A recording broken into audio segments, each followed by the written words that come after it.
Every contract begins when one person expresses willingness and another agrees. This exchange creates legal commitments. Without it, no contract can exist. In episode 2 of our Indian Contract Act series, we explore how contracts begin through offer and acceptance.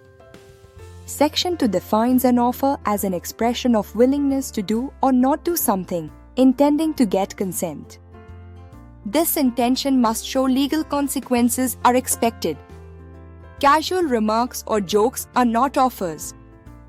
An offer must be definite, clear, and communicated, as one cannot accept what they don't know. Offers can be made to individuals, groups, or even the public. The offeror must genuinely intend to be legally bound upon acceptance. For example, if he offers to sell a bike to be for 50,000 rupees, that's a specific proposal with clear intent. A reward for a lost bet is an offer to the public. However, saying, "I may sell my laptop if I feel like it," shows no intent to create legal obligation, so it's not a valid offer. Section 2 states that when the offeree assents, the offer is accepted, turning a proposal into a promise. Acceptance, like an offer, must be communicated, absolute, and unconditional.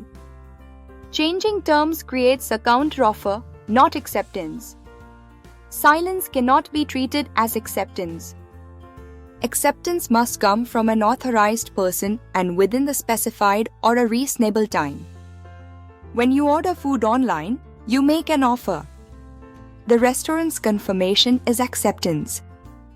Legal rights and obligations arise then, as both parties agree to the same terms.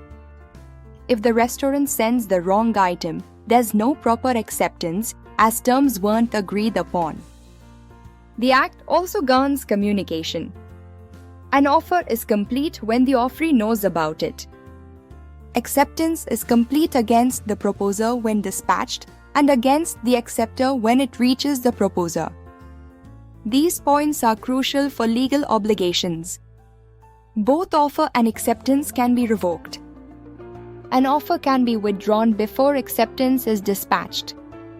Acceptance can be revoked before it reaches the proposer. Once acceptance reaches the proposer, the contract is binding and neither party can withdraw freely. Offer and acceptance form the foundation of contract law, ensuring mutual agreement and legal intent. This meeting of minds creates enforceable rights and duties. Next, we'll cover consideration under Section 2, understanding why law enforces promises involving an exchange of value, not just kindness. Continue with this series to make contract law clear, logical, and help you score well in examinations.